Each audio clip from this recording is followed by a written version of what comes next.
जी नमस्कार।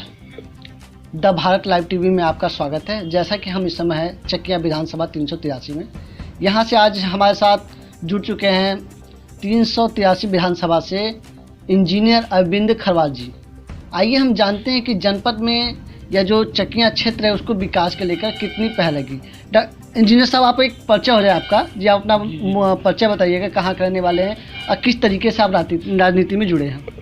मैं इंजीनियर अरविंद कुमार खरवार चकिया विधानसभा के ग्राम अर्जी खुर्द ब्लॉक साहबगंज का अस्थायी रूप से निवासी हूँ। मैं यहीं पढ़ा लिखा हूँ और हमारे सारा परिवार जो है कि ग्राम अर्जी खुर्द में निवास करता है। मैं कोई बाहरी कैंडिडेट नहीं हूँ। मैं भारतीय जनता पार्टी जनपद चंदौली में जिला उपाध्यक्ष अनुसूचित मोर्चा में हूँ और मैं चकिया विधानसभा 383 विधानसभा से अपनी दावेदारी जो है कि प्रस्तुत किया हूँ। जैसा कि चकिया, तो आप चकिया से जुड़े हैं, आपका बचपन चकिया बीता है, तो चकिया में क्या चीज़ों को आपने देखा कि आप राजनीति से यहाँ से उठे हैं और यहाँ से विकास करना चाहते हैं? क्या क्या विकास करना चाहेंगे चकिया का? मैं यहाँ से पढ़ने के बाद मैं काशी हिंदू विश्वविद्यालय में 25 साल तक सिविल इंजीनियर रहा हूँ और 58 साल की उम्र में मैंने वीआरएस लेकर के चकिया विधानसभा में और यहाँ के लोगों को के बीच जो है कि आकर के और इन्हें जो है कि डेवलपमेंट और जितनी भी सुविधाएं हैं, मैंने देखा कि यहाँ जो है कि बहुत ऐसे लोग हैं जो बाहर से आकर के चुनाव लड़ते हैं। यहाँ के लोगों के साथ उनका कोई तालमेल नहीं बैठता है और वो सौतेला जो है कि व्यवहार करते हैं।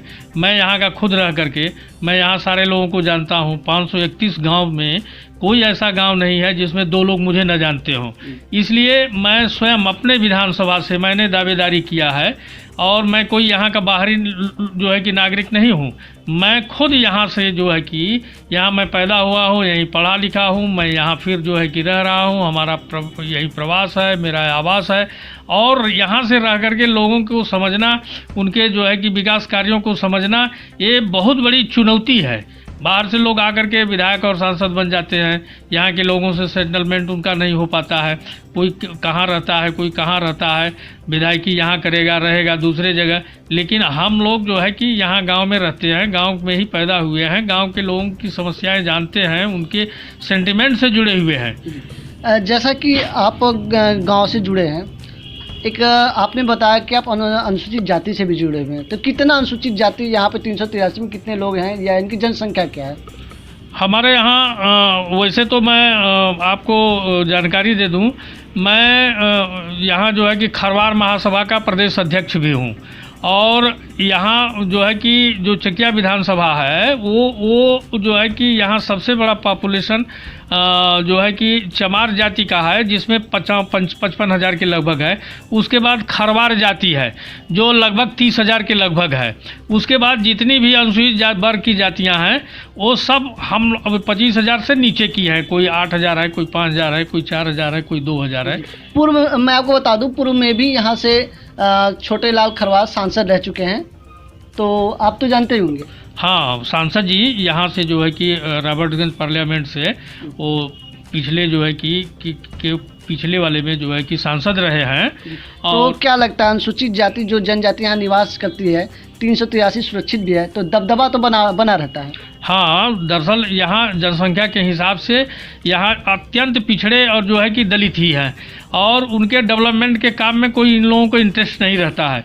लेकिन अधिक पॉपुलेशन होने के वजह से उनका दबदबा जो है कि राजनीतिक रूप से बना रहता है और उनको, लेकिन बाद में ऐसा होता है कि उनसे वोट लेने के बाद में फिर उनके सुख दुख पे ये लोग जो है कि बाहर निकल जाते हैं, उनसे कोई मतलब नहीं रखते हैं, जिसकी वजह से उपेक्षित रहते हैं। आपने जैसे बताया कि आप काशी हिंदू विश्वविद्यालय से भी जुड़े हैं, तो ये चकिया क्षेत्र है, काफी पिछड़ा क्षेत्र है, तो शिक्षा को लेकर यहाँ पे आप क्या कहना चाहेंगे? शिक्षा में प्राइमरी स्कूल के सारे जो है कि बंदोबस्त किए जाएंगे और बच्चों के लिए जो है कि मॉडल स्कूल बनाया जाएगा।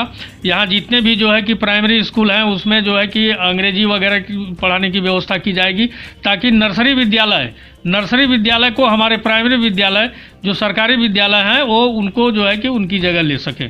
यहाँ पे दरअसल छात्रों की मांग होती है, मैं आपको बता दूं, पूर्व में भी मांग हो चुकी है।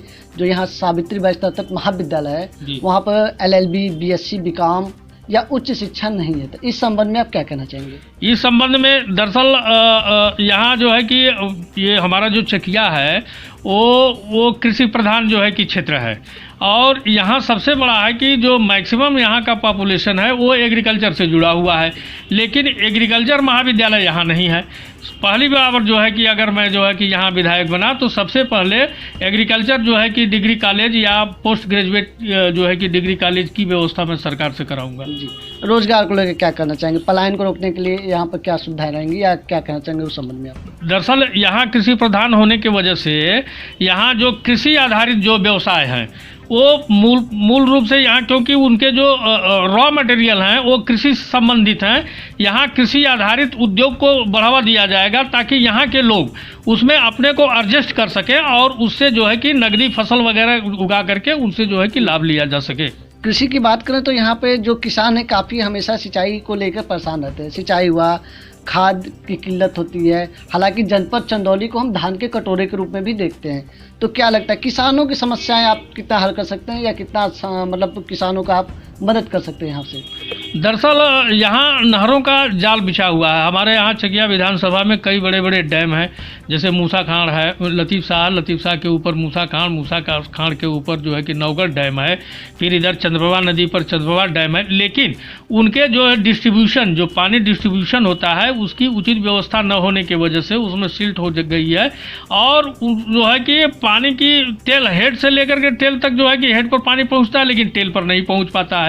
इसलिए उनके स्कैपिंग करने का, उनको जो है कि झाड़ फूक करके उनको सही मरम्मत करके हमें पानी टेल तक पहुंचाना ही पड़ेगा। इसके लिए जो है कि समुचित व्यवस्था जो भी होगी सरकार की तरफ से या व्यक्तिगत रूप से उसकी व्यवस्था की जाएगी। हमारे चैनल के माध्यम से आप अपने विधानसभा क्षेत्र के जनता से, पब्लिक से क्या मांग करना चाहेंगे? मैं सारे यहाँ, मैं चकिया का जो है कि निवासी हूँ, मैं यहाँ के सारे जो है कि जो हमारे प्रिय जनता, हमारे बड़े नौजवान और बुजुर्ग साथी हैं, जो हमारे पिता तुल्य हैं, हमारे भाई हैं, सारे लोगों से मेरा निवेदन है कि भारतीय जनता पार्टी अगर मुझे प्रत्याशी बनाती है तो जातिगत से, जाति और धर्म से ऊपर उठ करके केवल चकिया के नागरिक होने के कारण जो है कि मुझे जो है कि सारे लोग जो है कि वो समर्थन प्रदान करें। और मैं आपको विश्वास दिलाता हूं कि विधायक होने के बाद में एक एक गांव, एक एक घर, एक एक डोर टू डोर जा कर के सारे विकास कार्यों का जायजा लेकर के उनकी जो मूलभूत समस्याएं होगी, जो भी समस्याएं होगी, उसके लिए मैं यहाँ रह करके मैं अपने गाँव में मिलूँगा, मैं वहाँ जो है कि सारी व्यवस्था करूँगा और उनके सारे जो है कि प्रयोजन को मैं पूरा करूँगा। इसी जो है कि के साथ मैं सारे लोगों से निवेदन कर रहा हूँ कि आप लोग बाहरी को नहीं, आप अपने बेटे को, आप यहाँ स्थानीय जो अरविंद कुमार खरवार, मैं यहाँ का रहने वाला हूँ, हमको समर्थन और सपोर्ट करें आप। और आने के बाद में मैं इस विधानसभा को आदर्श और मॉडल विधानसभा बनाऊंगा और लोगों को दिखाऊंगा कि अगल बगल की जितनी भी विधानसभाएं हैं सब इसको देख करके रस करेंगी। यहाँ एग्रीकल्चर जो है कि प्रधान जो है कि विधानसभा है, यहाँ जो है कि जंगल की तमाम ऐसे जो है कि संपत्तियाँ हैं जिसको जो है कि नियोजित करके यहाँ लोगों को रोजगार में लगाया जाएगा और कृषि आधारित जो है कि उद्योग लगाया जाएगा। एग्रीकल्चर जो है कि विश्वविद्यालय या जो है कि महाविद्यालय खोला जाएगा। मैं आपको भरोसा दिलाता हूँ कि आपको कभी मैं निराश नहीं करूँगा। इसी के साथ आपका जो है कि बेटा अरविंद कुमार खरवार। जय हिंद, जय भारत। जी, आज हमारे साथ थे इंजीनियर अरविंद कुमार खरवार, जो कि भाजपा के संभावित प्रत्याशी हैं विधानसभा चकिया से। आज आपने उनको सुना। द भारत लाइव टीवी के साथ मैं हूं विकेश कुमार वर्मा।